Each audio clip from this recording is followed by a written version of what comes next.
What is the apocalypse? When I ask this question, people give me all sorts of answers, but they're always invariably negative. The apocalypse is destruction, it's death, it's the end of the world, it's Armageddon, it's cataclysm, it's extinction.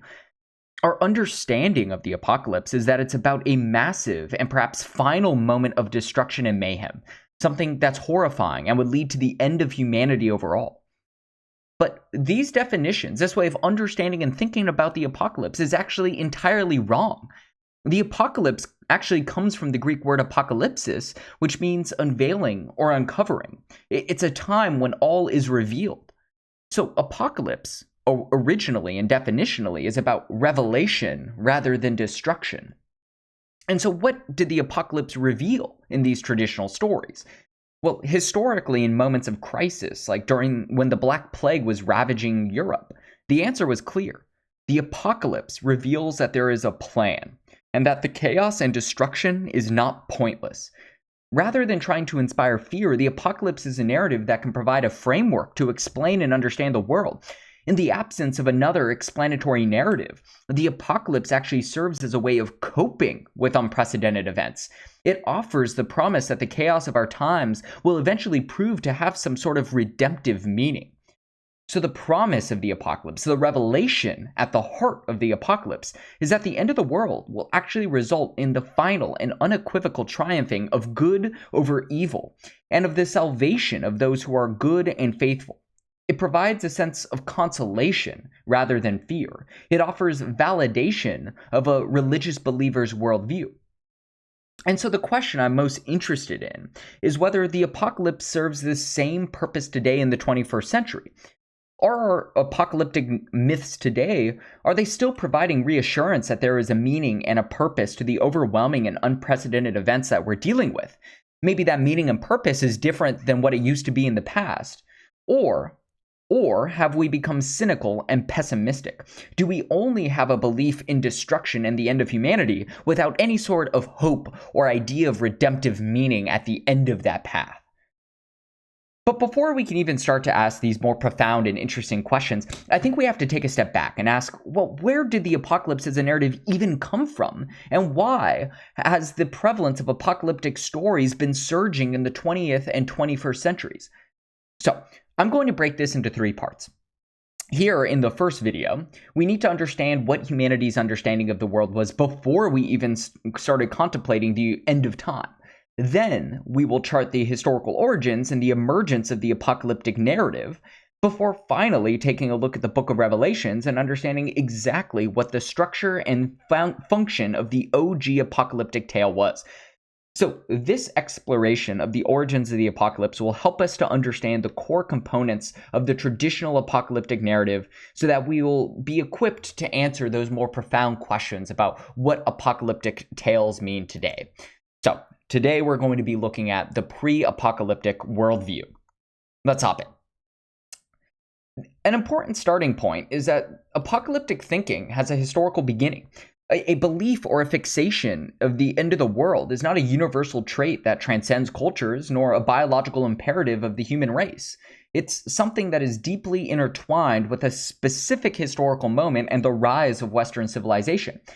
It's really easy to assume that the apocalypse and questions about the end of the world have always been a central question to the human experience, that all humans, regardless of time or place, would inevitably start to think about what the end of time would look like. But that's a logical fallacy, and one that is historically just inaccurate.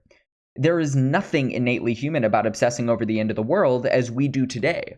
And more importantly, there is a time when people did not think apocalyptically, when the question of the end of the world would not have concerned them. And for at least 100,000 years of human history, that was true. So now we have to ask the question, right? What are those core assumptions that underlie the apocalyptic worldview, and how did people think about the world before that? So here are the 3 core apocalyptic assumptions, right? The idea of the apocalypse relies on a series of assumptions about the universe that didn't exist for most of human history, actually. The idea of the apocalypse, let's take a look at what those 3 ideas are. The first is that of a linear view of time. So Part of this video will be exploring the differences between cyclical and linear time.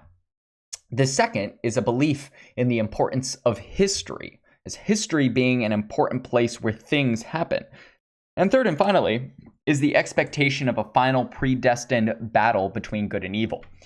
For most of human history, these three core ideas that are actually very foundational to the way that we think about the world today, even if they aren't always categorized in religious terms, just didn't exist. So let's go through all three of these and see what the pre-apocalyptic worldview really looked like.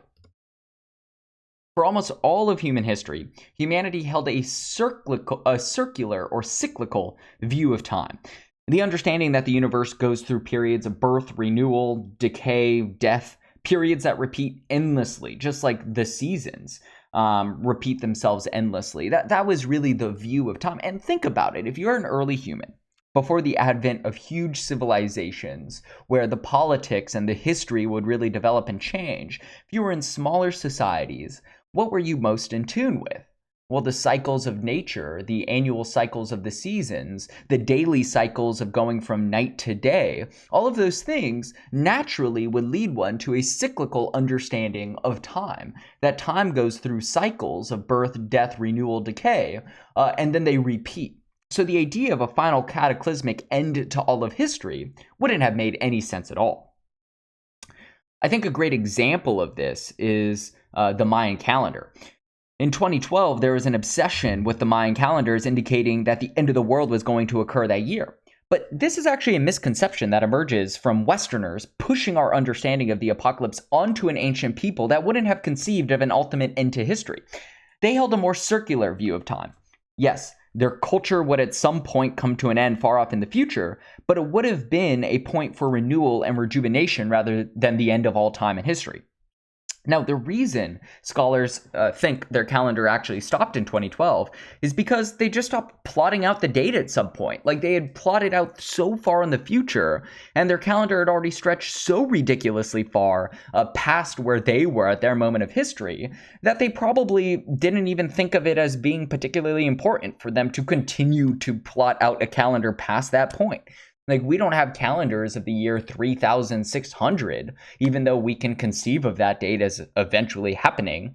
Same thing applies to the Mayans. Why create a calendar for a date that was hundreds, if not thousands of years down the line? So that idea that the Mayan calendar ending on that date of 2020 means that the world is going to end then is just a complete misconception where we push our own assumptions about the way the world works onto a past culture. So let's explore the cyclical time a little bit more thoroughly. If you have a cyclical understanding of time, then focusing on the end of the world makes no sense. Endings are just a stepping stone to new beginnings. People would have seen, plants die every winter, but then they would have seen them reborn again in the spring. And so that same idea applies to the way that they thought about the universe more broadly. For early humans, they focused on creation and beginnings rather than endings. Because endings were never absolute. The real important part of the process was a continuing renewal of creation itself. So for these early humans, creation was not some discrete moment in the past. It was an ongoing event that occurred eternally in the mythical realm of gods. They believed, early humans, regardless of the culture, believed that whatever humans did was simply a replication, a ritual reenactment, if you will, of what the gods had already done at some point in the past or were doing in the present. So, if a person fell ill or if their lands became infertile, it was because a god had fallen ill. Or they believed that when a person planted a crop, they were simply replicating the moment when the gods themselves had first planted crops in the stories of creation. There was nothing new under the sun, nothing that humanity could do that the gods themselves had not already done. The notions of newness, the notions of progress, the notions of innovation that are so important to us today were totally foreign back then. The idea of creating new inventions and bettering the world and changing history were ideas totally foreign to early humans who believed that there was a natural cycle and that those cyclical patterns were meant to be forever repeated for all of history. Human action acquired meaning only to the extent that they repeated the larger mythical archetypes that had existed at the center of the circle of this cycle of creation and renewal. So, that's the cyclical view of time. Let's move to the second point about historical consciousness. Today, we think very historically. When you think back to the year 2010, you think of that as a very different time than the year 2020. We think of history as being subject to change and transformation due to the actions that humans take, and that a year in the past will be very different than the current year that we are living in. But that wasn't true for early humans. The cyclical view of time was not just a different way of looking at history, it was in fact ahistorical. The idea of history being important just wouldn't have made sense. Here's a good quote from a book called The Myth of the Eternal Return, or Cosmos and History. The author writes, "The chief difference between archaic man and modern man is that the former feels indissolubly connected with the cosmos and its rhythms, while the latter insists that he is connected only to history." So that's a kind of academic way of just saying the point is that early humans lacked a historical consciousness as we understand it today. Our sense of history is a place where things happen, where gods intervene or do not intervene, where individuals make a name for themselves, where politics unfold, where new music is released, where new movies are dropped, is profoundly different from what people had believed for nearly all of human history. Today, we place the highest emphasis and value on precisely those things that are unusual, unique, groundbreaking, historic, and we believe ourselves to be unique at a new point in history that has never come before. But this is very different than what it would have been in the past, right? As this final quote reveals, for early humans, life wasn't a narrative with a beginning, middle, and end that's constantly changing and transforming as we go through history, but rather it was a rhythm in tune with the cycles set by gods rather than by human action. So for early humans, the idea that your great-great-great-great-great-great-grandson would be living the exact same life as you wouldn't have been anything bad. In fact, it would have been something good. That's the way life works. There are cycles. We go through those cycles of life and death and renewal and rebirth, and that's the way the world works. The traditional worldview actually denied meaning to those unique events that happened in what we would call history. Their focus was on the beginning of the world, on creations, not on the end of it. They focused on how things came to be and why they were set in these eternal cycles. So, endings in traditional mythology were often little more than just an afterthought, if they existed at all, an extension of the more important story of creation. So, we love today to try to go to all these ancient cultures and try to figure out, well, what were their apocalyptic beliefs? But that almost always falls into the same logical fallacies that we saw with the Mayan calendar. They just simply didn't have an apocalypse as we think of it. Hinduism is a great example of this. Yes, Hinduism does have a notion that at some point the world will be consumed by fire and flood, but the crucial point is that the world will rest for a time in a primordial ocean form in which everything first originated before the entire cycle begins anew. So there's no idea in Hinduism of an absolute end or completion to history or some sort of universal last judgment. These ideas are necessary for the modern vision of the apocalypse, but Hinduism and many ancient cultures lack any consideration of such a final cosmological end to the world. The end is never final or complete, but always recurring and restarting and set in these endless cycles. This image of kind of reincarnation, I think, really captures this idea quite nicely, right? The presumption that a beginning needs an absolute end to give a story meaning is a product of our linear thinking, not a prerequisite of the human condition. So for early humans, any ending would have just resulted in rebirth and the recurrence of the cycle of creation. So if you're struggling with this, you're like, wait, but when I die, that's like the absolute end. Remember this image. Again, this kind of endlessly occurring cycles is the key point here. Another good example of this is the flood story that occurs actually across most ancient mythologies, and obviously it made it into the Bible through the story of Noah's Ark. The key point is our understanding of the apocalypse today is related to what scholars would call eschatology, which is the study of last or final things. Right? Our sense of an apocalypse is concerned with the absolute end of history, or the meaning of history, or whether good will triumph over evil, and how time itself will come to an end. The apocalypse, though, as we think about it, is just one version of such a mythology, one that's fixated on an ultimate final ending. The apocalyptic notion that the world will end once and for all, and its ending will validate our own worldview, is a remarkably recent development. And so when traditional cultures considered such endings, those endings were usually part of a larger creation story. And that's what brings me to the Great Flood story. So most mythologies feature a version of this flood story, but what unites all of these stories is that even though it features destruction, typically God or gods destroying the world does not cease to exist. Time doesn't end. Rather, this is kind of cleaning the slate for a new beginning. And so the great cataclysms of ancient mythology almost always provide the means for the world to begin anew, to focus again on creation. So hopefully you can see here how destruction in that ancient mythology would always be paired with a subsequent creation or renewal of the cycle. The final bit here is about order and chaos. So for early humanity, creation and destruction coexisted in the sacred center of time, with chaos and order an eternal, perfectly balanced or shifting balanced embrace. They wouldn't have thought about the world as being characterized by good and evil, but rather just by order and chaos. Order was a time when the crops grew well, where the rains, deposited water, everything was going well. Chaos would be a time when a natural disaster would strike and ruin the crops, or something like that, right? So for these early humans, nations rose and fell, people lived and died, yet everything was constantly reborn. Endings were inevitable and constant and unknowable, but not final, and most importantly, not imminent. There wasn't a sense that there was going to be a final battle between order and chaos. A great example of this is Egyptian mythology.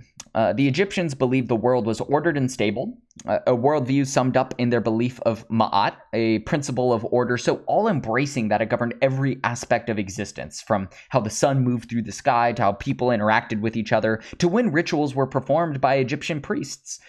Ma'at was in a state of constantly shifting balance with its mirror opposite, which was Isfet, or chaos. So you have Ma'at, order on one hand, and Isfet, chaos on the other.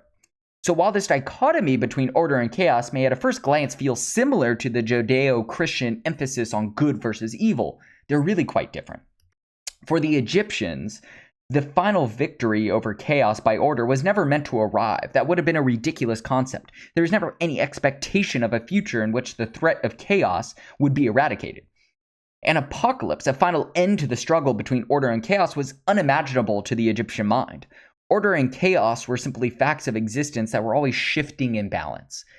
And so when we eventually get to the apocalyptic worldview of good versus evil, we'll see that a central part of that still exists in our mythologies today. Watch any Marvel movie and you will see this core belief of good triumphing over evil being an essential facet of the way that we think about our mythology.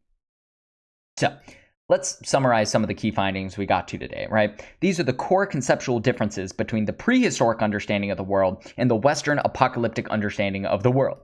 So for prehistoric or early civilized humans, they would have believed time is cyclical, that myth and ritual give the world meaning, and that order and chaos are in an eternal yet shifting balance. So it's all about creation, about beginnings, about order versus chaos, not about some final cataclysmic end. Meanwhile, for Western apocalyptic cultures, what we'll feel more familiar with today because it has shaped so much of our worldview, we'll see they believe that time is linear, right? That the past is in the past and the future is in the future, and that each moment of the present is unique. Next, that history gives the world meaning, not myth and ritual that gets us in touch with these endless cycles of creation, but rather that history itself is a place where people act and create meaning is what is meaningful. And then finally, that good and evil will one day face down in a final showdown. These are all core beliefs. And I think what's interesting and important about this exploration is understanding that these are core assumptions that exist in the background of the way we think about the world. They aren't explicit beliefs that we learn in school, like an algebraic equation or facts about World War I. These core conceptual beliefs are like the air we breathe. We don't even think about it because they're so fundamental to the way we think about the world. The idea that we wouldn't think about history as being important, or we wouldn't think about time as being linear, that we wouldn't think about the world as being governed by years, right? 2018 to 2019 to 2020 to 2021, etc. It seems so foreign to us that oftentimes we can't even imagine another way of thinking about the world. But as we continue our exploration of the apocalypse, you'll hopefully see quite quickly that even a fictional story about a post-apocalyptic world carries with it many fundamental assumptions about the way we conceptualize the world and our place in it. So next time, we're going to be looking at the historical development of how humanity came to obsess over the end of time, and how that history helps us to understand and explain many of the core assumptions that became central to the apocalyptic narrative that we're looking at here. So, with that, I'll see you all next time.